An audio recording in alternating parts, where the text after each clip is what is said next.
ప్రధానంగా చూసుకుంటే ఇప్పుడు వచ్చేసరికి 3 రాజధానులు అన్నారన్న. ఒక రాజధాని కూడా కట్టని పరిస్థితి ఏర్పడుతుంది. 3 రాజధానుల్లో రాయలసీమ, కోనసీమ వైపు అటు పక్కన డెవలప్ చేస్తున్నారు. ఇటు పక్కన వచ్చేసరికి వైజాగ్ వైపు, రుషికొండ వైపు డెవలప్ చేస్తానన్నారు. తర్వాత వచ్చేసరికి అమరావతి డెవలప్ చేస్తున్నారు. ఆయన చెప్పినట్టుగానే 3 రాజధాని డెవలప్ చేసినా లేదు, అమరావతి రాజధాని కింద డెవలప్ చేసినా మన రాష్ట్రంలో నిరుద్యోగుల సంఖ్య కొంత కాకపోయినా కొంతైనా తగ్గేది. ఏడాదికి వచ్చేసరికి డిగ్రీలు చదువు కానివ్వండి, బీటెక్ చదువులు కానివ్వండి, లక్షల మంది బయటకు వస్తున్నారు. వాళ్ళు చదువుకున్న చదువుకి రావాల్సినటువంటి ఉద్యోగం రాక ఏం చేయాలో తెలియని పరిస్థితిలో ఉన్నారు. చంద్రబాబు గారి హయాంలో అయితే ఇలాంటి నిరుద్యోగులకు సంబంధించినంత వరకు ఒక 2,000 రూపాయలు నిరుద్యోగ భృతి కింద కూడా వేసేవాళ్ళు. దాని మీద మీరేమంటారు? వీడు చేసే అన్ని ఎదవ పనులేనమ్మా. ఒక విధంగా చూస్తే ఉద్యోగాలు లేవు. వాడు ఇచ్చేదమ్మా అదేం ఉద్యోగాలమ్మా, 5,000 వాలంటీర్లు ఉద్యోగాలమ్మా ఇచ్చేది. డిగ్రీ చదివి, బీఈడి చదివి, ఇంజనీరింగ్ చదివిన వాళ్ళు చేసుకుంటున్నారమ్మా 5,000 రూపాయలకి. పాపం ఏది లేక నిజంగా అయితే వాళ్ళు హైదరాబాద్ ఏఐటీలోనే ఎక్కడో చేసుకునే వాళ్ళు. అదే చంద్రబాబు నాయుడు గారు ఉంటే ఉద్యోగాలు లేని వాళ్ళకి భృతి ఇచ్చాడమ్మా, భృతి ఇచ్చాడు. వీడు ఏమీ లేదు కదా. 3 రాజధానులు వాడికి అసలు కట్టాలని ప్లాన్ లేదమ్మా. వైజాగ్లో స్థలాలు ఆక్రమించుకొని అట్లా దోపిడీ చేయటానికే కానీ 3 రాజధానులు ఉంది. వైజాగ్ కూడా కాదమ్మా, అసలు వాడు ప్లాన్ కానే కాదు. అసలు ఏది కట్టలేడు వాడు, ఏది కట్టలేడమ్మా, ఊరినే మాటలే. అదేవిధంగా చూసుకుంటే అన్న ఇప్పుడు వచ్చేసరికి మన రాష్ట్రానికి కొత్తగా ఒక కంపెనీ వచ్చింది లేదు, ఉన్న కంపెనీలు కూడా వెళ్ళిపోతున్న పరిస్థితి. కొత్తగా ఒక ఐటీ పరిశ్రమ వచ్చింది లేదు. సంబంధించినంత వరకు ఐటీ మినిస్టర్ కూడా దీని గురించి అసలు పట్టించుకోవట్లేదు. దాని మీద మీరు అసలు తీసుకురాపోయాడమ్మా. ఉన్నాటిని నిలబెట్టుకుంటే చాలు. అసలు వాడు తీసుకురావు, అసలు ఉన్నాటిని పోకుండా ఉంటే చాలు. దేవుడా అని మొక్కుంటే అన్నీ పోతున్నాయిగా. అదమ్మా పరిస్థితి. ఐటీ మినిస్టర్ వాడు పోందమ్మా. అసలు వాళ్ళకి అసలు తెలియదమ్మా వాళ్ళకి. ఇప్పుడు ఏంటంటే ఏ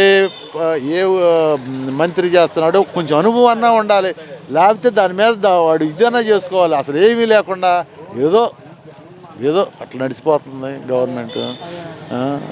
అదేవిధంగా చూసుకుందాం ఇప్పుడు వచ్చేసరికి మొన్న తెలంగాణ ఎలక్షన్ రోజు Nagarjuna Sagar project dam open చేయడం జరిగింది, ఒక 100,000 మంది పోలీసులను తీసుకెళ్ళి. అదేవిధంగా చూసుకుంటే ఇక్కడ వచ్చేసరికి కృష్ణా సంబంధించినంత వరకు నాగార్జున సాగర్ ప్రాజెక్టు డ్యాములు మాకు ఓపెన్ చేయొద్దని చెప్పి కృష్ణా నుంచి కూడా ఒక లెటర్ ఇవ్వడం జరిగింది సంబంధించిన అధికారులు. దాని మీద మీరు అదంతా డ్రామానమ్మా. ఎలక్షన్లో ఏదో ఈడు వాడికి ఉపయోగపడో వాడు ఈడికి ఉపయోగపడాలని చేసిన డ్రామానమ్మా. అది అంతకు మించి ఏమీ కాదు.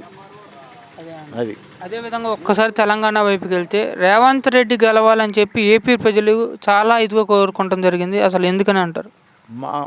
మాది మంగళాపురం గ్రామంలోనూ కనీసం 150 మంది ఉంటారమ్మా హైదరాబాద్లో. చంద్రబాబు నాయుడుకి ఎవరు చెప్పవసరం లేదమ్మా. కేసీఆర్ చేసిన అన్యాయం పిల్లలకు తెలిసిపోయిందమ్మా. తెలిసి వాళ్ళే నిర్ణయించుకున్నారు ఎవరికి వేయాలా ఓటు, మనం ఎవరికి వేస్తే డెవలప్మెంట్ అవుద్దా అని నిర్ణయించుకొని చంద్రబాబు నాయుడు అవసరం చెప్పలేదు, కాంగ్రెస్గా డైరెక్ట్గా వేస్తారమ్మా. అంతే. అదేవిధంగా మనకు ఉపయోగపడతాడు, ఫ్యూచర్లో మన రాష్ట్రానికి ఉపయోగపడతాడు అనే కారణంతో చేసుకున్నాడు. అదే అన్న మీరన్న విషయమే. కాంగ్రెస్ వల్లే మన రాష్ట్రం విభజన జరిగింది. విభజన జరిగిన తర్వాత సంబంధించినటువంటి ప్రత్యేక హోదా కానివచ్చు, సంబంధించినంత వరకు రేవంత్ రెడ్డి గారి హయాంలో మన రాష్ట్రానికి ఏమన్నా అభివృద్ధి జరిగే అవకాశం ఉందంటారా? ఉందమ్మా, గ్యారెంటీ. ఎందుకంటారేమో వచ్చేది కంపల్సరిగా కష్టపడితే తెలుగుదేశం వస్తుందమ్మా. ఇద్దరు ఇదవుతారు, గురు శిష్యుల్లాగా ఇద్దరు చక్కగా డెవలప్మెంట్కి ఉపయోగపడుతుంది. అదేవిధంగా చూసుకుంటే ఇప్పుడు వచ్చేసరికన్నా ప్రధానంగా ఏపీ విభజన తెలంగాణలో కాంగ్రెస్ అధికారంలోకి వచ్చే నేపథ్యంలో ఏపీలో కూడా కాంగ్రెస్ బలపడే అవకాశం ఏమైనా ఉందంటారు? తెలంగాణలో కాకుండా తెలంగాణలో లాగా ఏపీలో కూడా కాంగ్రెస్ బలపడే ఇదేమైనా ఉంది? కాంగ్రెస్ బలపడాలంటే వైసీపీ పోవాలమ్మా. వైసీపీ పోతే కాంగ్రెస్ బలపడుతుంది. అప్పుడు దాకా ఛాన్స్ లేదమ్మా. బీజేపీకి ఎట్లాగ ఛాన్స్ లేదు, బీజేపీకి నో ఛాన్స్. అదే కాంగ్రెస్ బలపడాలంటే వైసీపీ పోతే కానీ వాళ్ళు డెవలప్ అవుతారు. అదేవిధంగా చూసుకుంటే అన్న ఇప్పుడు వచ్చేసరికి ఈ రేవంత్ రెడ్డి గారి గెలుపుతో వైసీపీలో కలకలం మొదలైంది. దానికి కారణం ఏమంటారు ప్రధానంగా? చెప్పట్లేదమ్మా.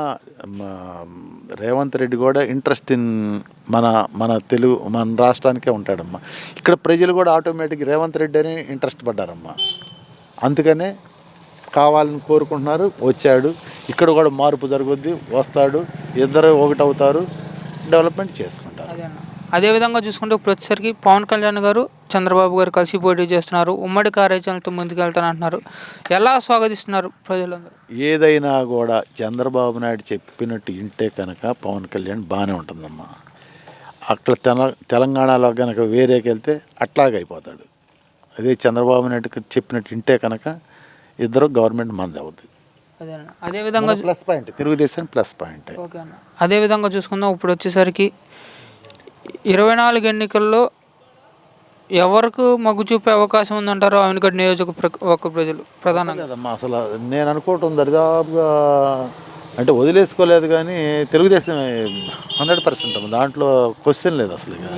100% తెలుగుదేశం అంటున్నారు. అటు పక్కన జగన్ గారు మాకే 170 సీట్లు వచ్చే అవకాశం ఉంది అంటున్నారు. ఈ దొంగోట్లను దౌర్జన్యం చేసి అట్లా చేస్తేనే కానమ్మా, లేకపోతే లేదమ్మా. అసలు 170 ఎక్కడి నుంచి వస్తాయమ్మా, చెప్తే నమ్మాలమ్మా.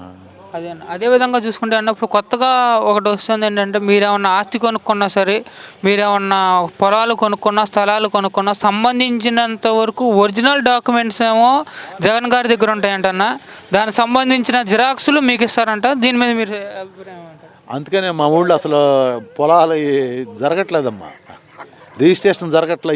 ఈ గోల పాయింట్ ఈ 3 నెలలు ఆగుదాం, తర్వాత ఈ డబ్బులు కట్టి కూడా ఆగి ఉండే రిజిస్ట్రేషన్. ఈ 3 నెలలు ఆగితే తర్వాత చూద్దాం లేకొని ఆగి ఉన్నాయమ్మా. అదే ఇప్పుడు వచ్చేసరికన్నా ప్రధానంగా చూసుకుంటే చంద్రబాబు గారి హయాంతో ఏ ఒక్క దేవాలయం అయినా అభివృద్ధి పదంలో నడిచింది అనుకోవచ్చు. జగన్ గారి హయాం వచ్చేసరికి హిందూ దేవాలయాలు, ప్రధానంగా హిందూ దేవాలయాలకు భద్రత లేకుండా పోతుంది.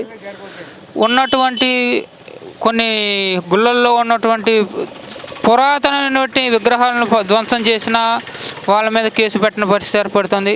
రథాలను తగలబెట్టిన వాళ్ళ మీద కేసు పెట్టిన పరిస్థితి ఏర్పడుతుంది. దాని మీద మీరు అసలు అతను ఒక కులం లేదు, మతం లేదు, అతనికి ఒక ప్రాంతం లేదమ్మా. ఉన్నప్పుడు ఏంటంటే వాడికి అసలు సైకో అన్నది ఊరినే కాదు, ఇటువంటి పనులు చేయటం మూలంగానే హిందూ మతాన్ని ఏం డెవలప్ చేస్తాడు, చేయడు. ఆ తిరుపతిలో చూస్తున్నారుగా భోజనాలు, నిన్న మొన్న చూసామండి, ఎంత ఘోరంగా ఉన్నాయండి. అట్లాగే విజయవాడలో మంగళగిరిలో గుళ్ళో ఎన్ని జరిగినాయండి, పట్టించుకోవట్లేదు. అదే విషయానికి వద్దాం. మీరు తిరుపతి అన్నారు కాబట్టి, ఒక 2-3 నెలల క్రితం తిరుపతిలో కాళీనడకన వెళ్ళే భక్తులకి చిరుతుపులతో ప్రభావం ఉందని చెప్పి, అంటే సంబంధించినంత వరకు టీటీడీ సంబంధించినంత వరకు చైర్మన్ గారు, అప్పట్లో వైసీపీ సంబంధించిన చైర్మన్ గారు, కాళీనడకన వెళ్ళే ప్రతి ఒక్క భక్తుడికి చేతికర్ర ఇస్తానన్నారన్న. దాని మీద మీరేమంటారు? కర్రలు పట్టుకొని వాడిని బాధాల్సిందమ్మా ముందు. అప్పుడన్నా బుద్ధి వచ్చి కర్రలేంటమ్మా పెట్టేది, కర్రలు ఇచ్చి పుల్లు నాపుతారమ్మా. వాడు అసలు మనిషిలో దున్నపోతారు అనుకోవాలని.